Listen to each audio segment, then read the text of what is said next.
Since becoming a reader a few months ago, I knew eventually I'd have to read A Little Life by Hanya Yanagihara. My initial idea for the video was reading A Little Life for 24 hours straight, aka not sleeping until I finished the book. Naturally, I couldn't do it. I read about 200 pages that first day, and honestly, I was just too tired. I couldn't stay up to read that book. It didn't hook me at the beginning. It's over 800 pages, so by page 200, you should know if you want to DNF it or not. But at that point, I said, no, let me give it a little bit more time. But before I give you my thoughts, let's take a look at the footage I took while reading the book. I'm starting this book on Wednesday, December 18th, 2024. The 11th apartment had only one closet, but it did have a sliding glass door that opened onto a small balcony, from which he could see a man sitting across the way, outdoors in only a t-shirt and shorts, even though it was October, smoking.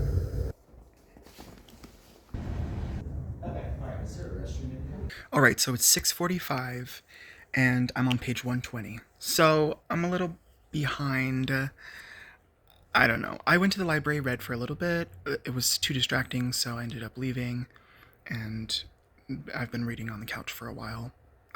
With the help of the audiobook, I'm reading along, and then I wrapped a few presents while I listened as well.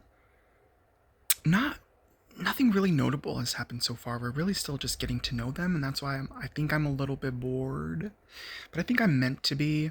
It's not so much boredom that I want to stop reading. It's just that I'm like, what's gonna happen? I'm not like super invested in the characters really. I think I like Willem the most so far. I've just started a chapter, well, part 2 is called The Postman, which is about Jude. So now I'm gonna start learning more about him and get more invested in him because he is the central character.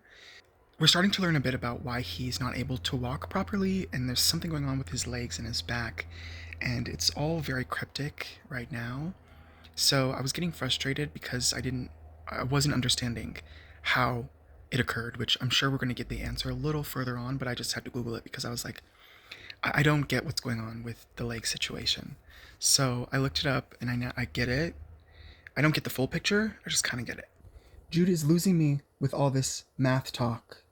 He's having this full conversation on mathematics. He's so passionate about math, and yet he's in law school, which I understand why he's in law school, because he wants to always be his own protector, but this is just boring me to death. But I'm on page 177. It still feels like I'm not even making a dent. I mean, it's 9:16 p.m. already, and I started at 2 p.m. and I haven't even reached 200 pages yet. This is an 800-page book. So I'm not feeling very optimistic that I'm going to be able to finish this before I pass out, quite honestly. But I wanted to read you the end of this chapter. Not really any spoilers, so don't worry about it, but I just thought it was a beautiful piece of writing. My life, he will think, my life. But he won't be able to think beyond this, and he will keep repeating the words to himself, part chant, part curse, part reassurance, as he slips into the other world that he visits when he is in such pain. That world he knows is never far from his own, but that he can never remember after. My life. Ooh, it's good. Alright, it's the next day. I finished reading at about midnight last night. So I read from 2 p.m. to 12 a.m. with a couple of breaks in between, but that's roughly 10 hours, and I ended at page 279 last night. So today I've gotten to 339. I started this morning at around 8ish, and I've had to do a couple of things, so I haven't been like consistently reading for a while. But I feel like I'm a good bit in, and I feel like I understand the characters more now. I don't love them. Like, JB is certainly my least favorite, which wasn't a surprise because I already knew he was an asshole from the beginning. And Willem is my favorite still so far, even though we are spending more time with Jude. Jude doesn't really seem like much of a personality or a person really that I would want to spend a lot of time with or hang out with. Like, I would love to see Jude through Willem's eyes and understand what Willem sees. The first problem I have with this book is that the summary on the back is inaccurate. The book is mainly about one character, Jude. I don't have a problem with the book being mainly about him.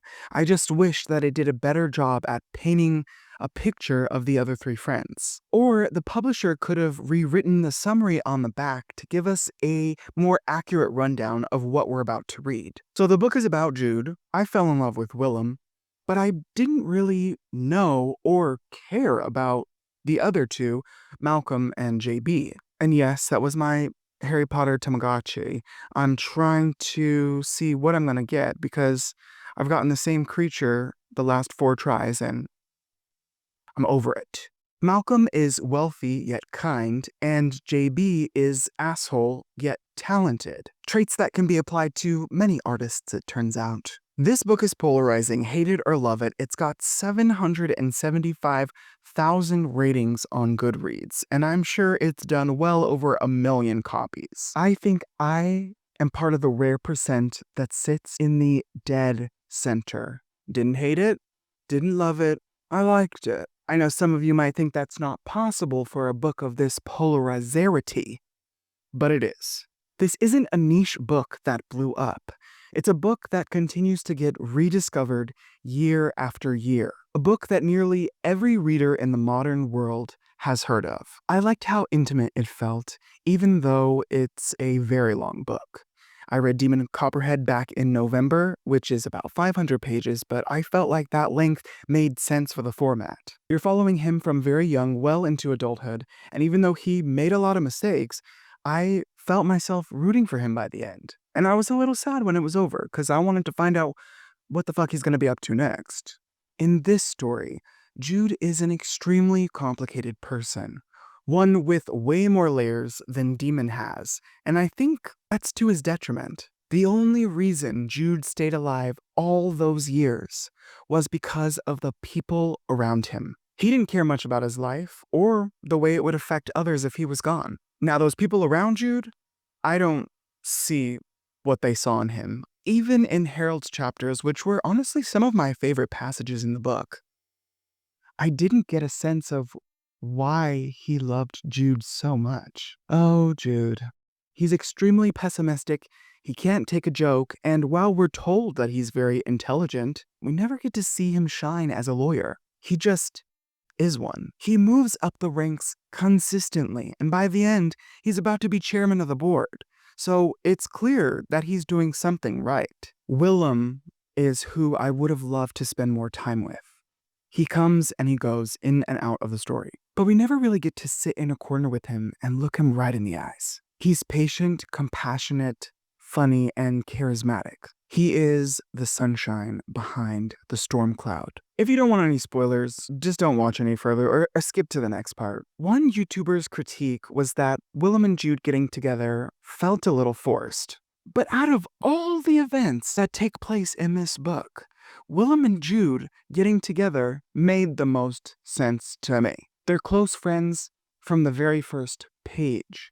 They're literally moving in together when we meet them. We don't really see any major flirting or seeds being planted, any drunken nights between them, but we do know that they love to spend time with each other. It's a platonic love that morphed into something more many, many years later. They were both conflicted about their sexualities for almost their entire lives, so it's kind of beautiful that they came together. And without those years of platonic love, I don't think that Willem would know how to handle Jude how he did in their mature years together. And please don't get me started about maturity and Jude. I mean, there are so many times that I wanted to grab him by his fucking shoulders and shake his ass. Why do you take the people you love for granted?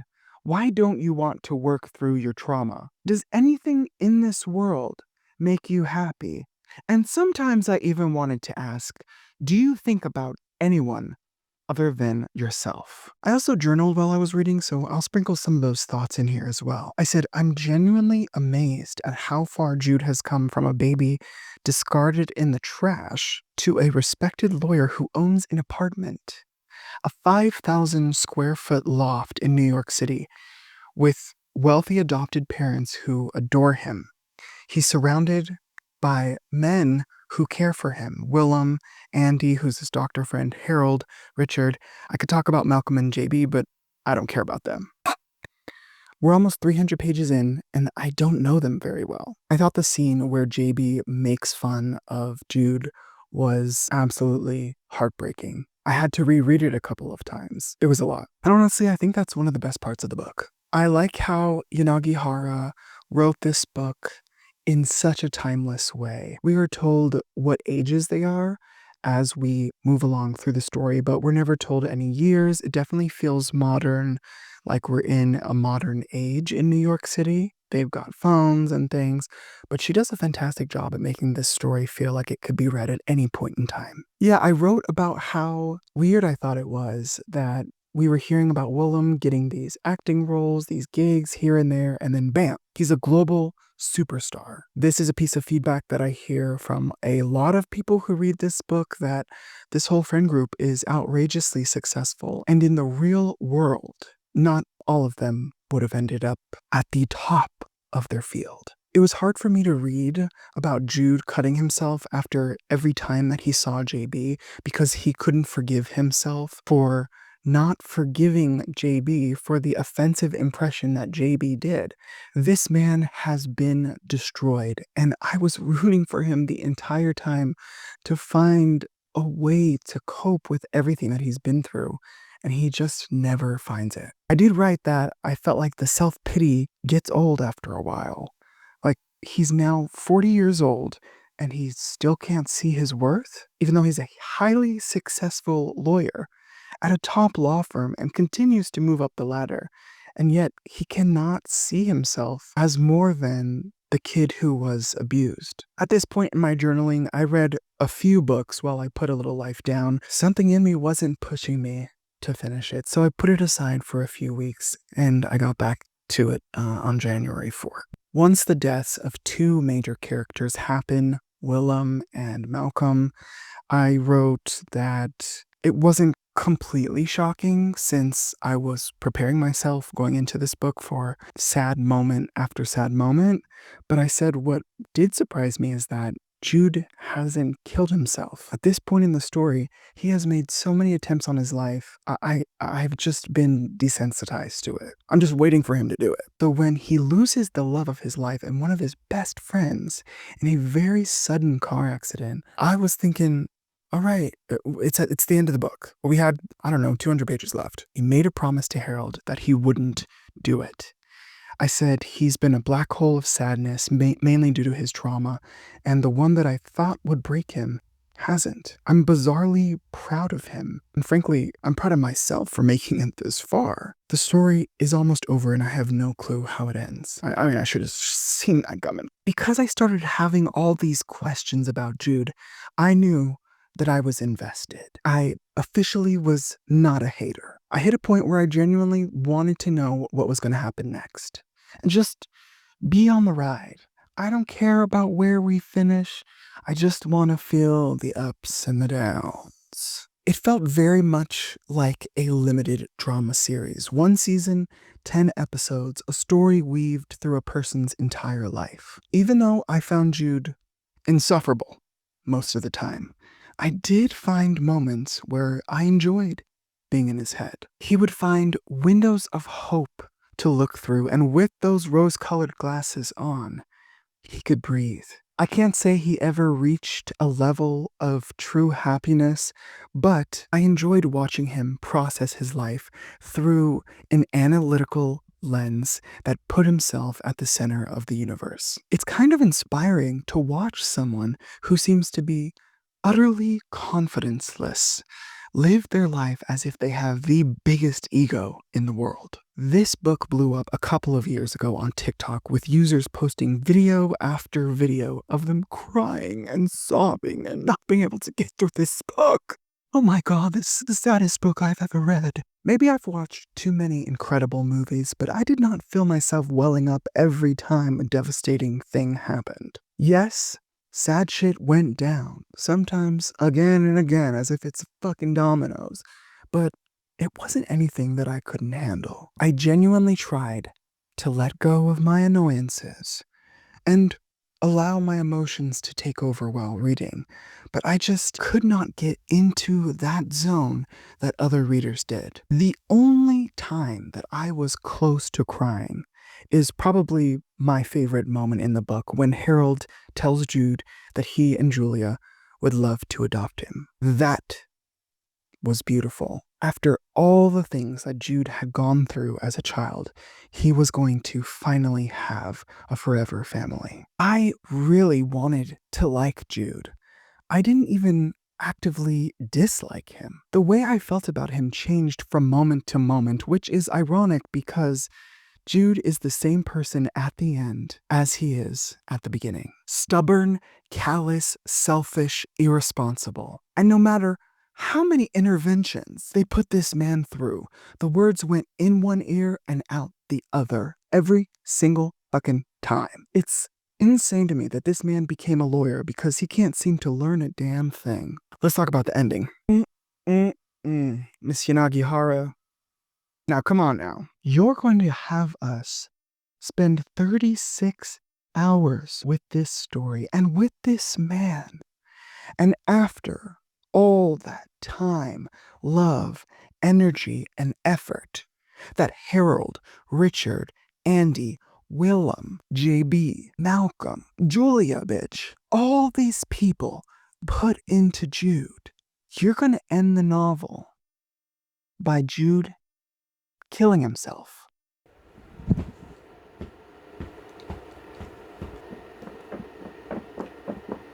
After all of this, you're going to kill off the main character. It's certainly a polarizing ending, that's for sure. I get why people get upset at the shocking deaths of Willem and Malcolm. I get that. It came out of nowhere.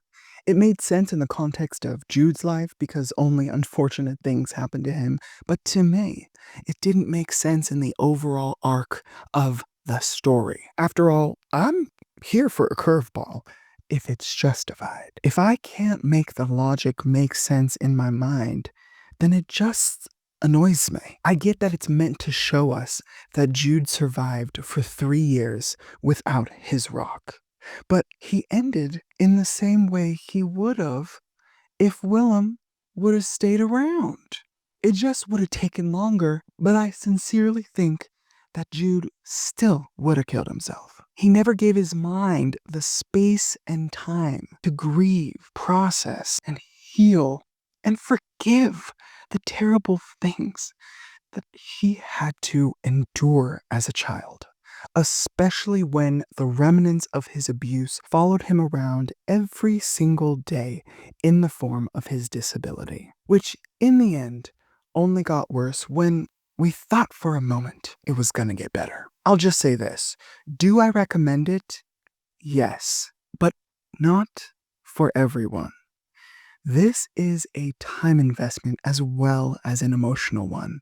You've got to be prepared to open this book. I don't think it'll destroy everyone that reads it, and I certainly don't agree with the critique that it's just trauma porn. But I also can't yell its praises from the rooftop because I truly don't understand what we as readers are supposed to take away from this story. Change. Don't say the same. You must change in order to survive. Maybe we just take it as entertainment, something that flows into your life and flows out. The effects, not immediately recognizable. But the way that Yanagihara talks about her work, she only writes when she has something to say. So the more I dive deeper into this book, I am truly mind-boggled at what we are supposed to get out of this, especially since the main character stays the fucking same. What are we supposed to get out of this book? Are we just supposed to get, a long silence after we finish it just to have that moment of peace?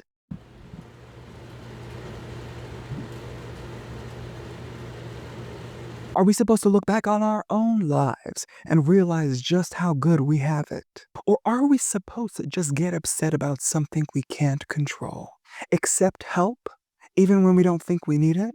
Trust those who love you. When people tell you who they are, believe them. That's just a few ideas that are swirling in here. There are people out there whose patience and compassion transcends our feeble understanding of those words. An understanding that can't be felt through electric firings in our brains, but through an invisible euphoria banging on the walls of our hearts. We all deserve to be loved by a Willem, a partner who takes you as you are and loves you even when you've become a person they no longer recognize, but knows with unshakable certainty that the person they love is still there under the rubble of their mistakes, disappointments, and shortcomings. I'm glad I can finally say that I've read this book. I didn't get what all these people were talking about, but at least now the picture is a little clearer. That's all for this one. I just finished One Dark Window, so go check out my thoughts on that book. I took notes on the characters and the cards and everything. Now the question is, do I start Two Twisted Crowns or do I read Fourth Wing? A dilemma. Mahalo for watching. I hope I've inspired you to read something today, and I'll see you next time. Good night.